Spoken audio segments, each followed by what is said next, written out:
بسم اللہ الرحمن الرحیم۔ ناظرین، حضرت صفیہ رضی اللہ تعالیٰ عنہ نے کہا کہ میں اپنے بھائی کی لاش دیکھ کر انتہائی صبر اور ہمت سے کام لوں گی۔ ایک اور آواز گونجی، میرے چچا حمزہ نے قرابت کا حق ادا کیا اور نیک اعمال کرنے میں سبقت لے گئے۔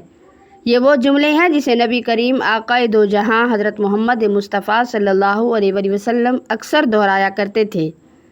حضرت حمزہ رضی اللہ تعالیٰ عنہ کی شخصیت کی گہری تاثیر اور مقبولیت اس قدر زیادہ تھی کہ صحابی اپنے بچوں کے نام ان کے نام سے موسوم کرتے تھے۔ ناظرین گرامی، سوال تو یہ ہے کہ اتنے بلند اور نامور اسلامی شخصیت کی آخر 2 دفعہ قبر کیوں کھولی گئی؟ یہ تو سب جانتے ہیں کہ پیارے آقا حضرت محمد مصطفیٰ صلی اللہ علیہ وآلہ وسلم اپنے چچا سے بے حد محبت کیا کرتے تھے۔ ایک دفعہ ایک صحابی بارگاہ رسالت میں حاضر ہو کر عرض کرنے لگا، میرے ہاں لڑکے کی ولادت ہوئی ہے، میں اس کا کیا نام رکھوں؟ تو رحمت عالم صلی اللہ علیہ وآلہ وسلم نے ارشاد فرمایا، لوگو، مجھے اپنے چچا حمزہ سے محبت ہے، لہٰذا انہی کے نام پر اپنے بچوں کے نام رکھو۔ نبی آخر الزماں حضرت محمد مصطفیٰ صلی اللہ علیہ وآلہ وسلم کی ولادت سے 2 سال پہلے آپ کے چچا اور رضائی بھائی سید الشہداء شیر خدا حضرت سیدنا حمزہ بن عبد المطلب پیدا ہوئے۔ آپ کی کنیت ابو عمارہ تھی۔ آپ نہایت حسین و جمیل، دبلے پتلے، چوڑی چھاتی اور دراز قد تھے۔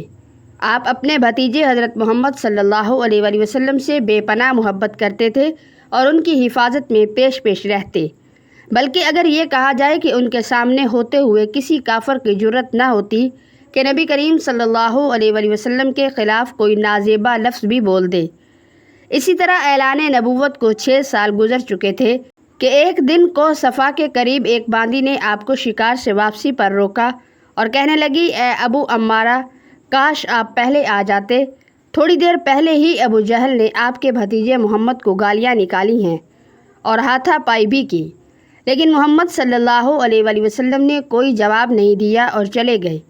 یہ سنتے ہی آپ جوش میں آ گئے، تیزی کے ساتھ خانہ کعبہ کی طرف بڑھے، بغیر کسی اور طرف متوجہ ہوئے سیدھا ابو جہل کے پاس گئے اور جاتے ہی اس کے سر پر زور سے اپنی کمان دے ماری۔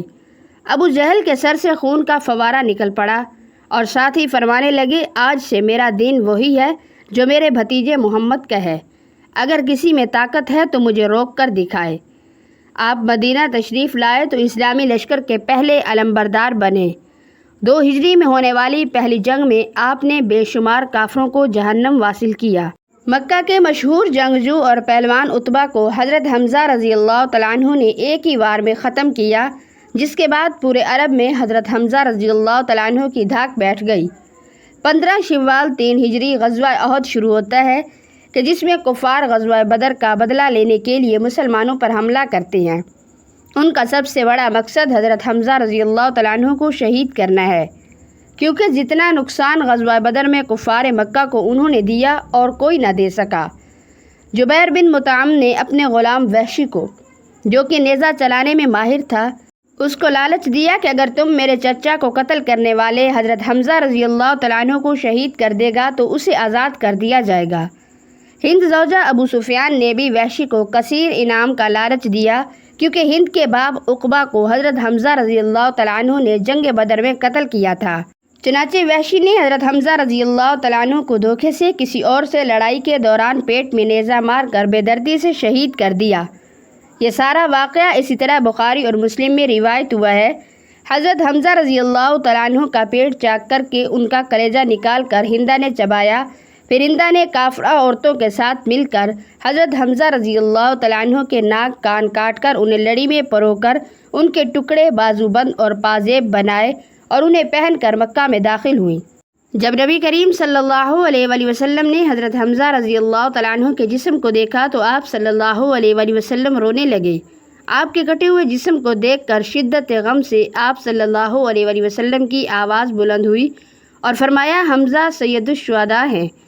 مسلمانوں، ذرا ایک دفعہ اس منظر کو سامنے لائیں کہ جب حضرت حمزہ رضی اللہ تعالیٰ عنہ کی بہن حضرت صفیہ رضی اللہ تعالیٰ عنہ کو پتہ چلا کہ ان کے بھائی شہید ہو گئے، وہ ان کو دیکھنے کے لیے آئیں تو حضور اکرم صلی اللہ علیہ وآلہ وسلم نے ان کو اپنے بھائی کا کٹا ہوا جسم دیکھنے نہ دیا، خیر حضرت صفیہ رضی اللہ تعالیٰ عنہ کی لائی گئی چادر میں حضرت حمزہ رضی اللہ تعالیٰ عنہ کو کفن دیا گیا۔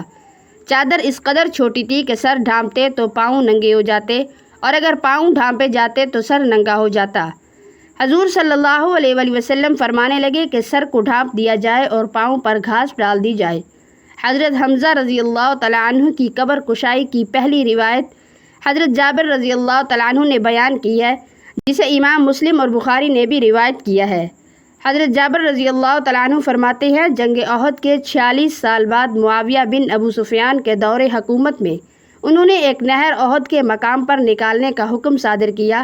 جب اس نہر کا کام شروع ہوا تو منادی نے مدینہ میں یوں صدا لگائی، جن لوگوں کے شہید رشتہ دار احد میں دفن ہیں قبر کشائی کر کے اپنے اپنے شہداء کے جسد کسی دوسری جگہ منتقل کر لیں تاکہ وہ پانی سے محفوظ رہ سکیں۔ حضرت جابر بن عبداللہ فرماتے ہیں کہ یہ سن کر مدینہ والے احد کی طرف نکل پڑے، جن میں میں خود بھی شامل تھا، کیونکہ میرے والد عبداللہ بھی احد کی جنگ میں شہید ہوئے تھے اور وہاں ہی دفن تھے۔ میرے والد عبداللہ اور عمرو ایک ہی قبر میں دفن تھے۔ شہادت کے وقت عمرو کی پیشانی زخمی تھی اور میرے والد نے عمرو کی پیشانی پر ہاتھ رکھا ہوا تھا اور اسی حالت میں دونوں شہید ہوئے۔ اس لیے جب صحابہ ان کا ہاتھ ہٹاتے تو پیشانی سے خون نکلنے لگتا، جس کی وجہ سے رسول اللہ صلی اللہ علیہ وآلہ وسلم کے حکم کے مطابق ان دونوں کو اسی حالت میں ایک ہی قبر میں دفن کیا گیا۔ حضرت جابر بن عبداللہ فرماتے ہیں کہ جب حکومتی سپاہیوں نے میرے موجودگی میں میرے والد عبداللہ اور عمرو کی قبر کھولی تو جیسے ہی عمرو کی پیشانی سے میرے والد کا ہاتھ ہٹاتے تو خون کے فوارے نکلنا شروع ہو جاتے۔ یہ معاملہ دیکھ کر انہوں نے یہ قبر بند کر دی۔ اس کے بعد سپاہی حضرت حمزہ رضی اللہ تعالیٰ عنہ کی قبر کی طرف بڑھے اور قبر کھودتے ہوئے حضرت حمزہ رضی اللہ تعالیٰ عنہ کے پاؤں پر کدال لگی تو ان کے پاؤں سے تازہ خون نکلنے لگا۔ حضرت جابر روایت فرماتے ہیں کہ میں اس بات کا عینی شاہد ہوں کہ تمام شہداء کے جسم تر و تازہ تھے اور حمزہ رضی اللہ تعالیٰ عنہ تو ایسے لگ رہے تھے جیسے سو رہے ہوں۔ جب سپاہیوں نے شہداء کا یہ عالم دیکھا تو مزید قبر کشائیوں کو روک دیا اور دوبارہ سبھی کو اسی حالت میں دفن کر دیا جیسے پہلے تھے۔ حضرت حمزہ رضی اللہ تعالیٰ عنہ کی دوسری دفعہ قبر کشائی ترک سلطان عبد الحمید ثانی کے دور میں انہوں نے 1904 میں کروائی، جب انہیں خواب میں یہ اشارہ ہوا کہ حضرت حمزہ رضی اللہ تعالیٰ عنہ کے جسد مبارک پر پانی موجود ہے۔ انہوں نے قبر کھدوا کر اس کے ارد گرد 50 فٹ گہرائی تک سیسہ پلائی دیواریں بنا دیں۔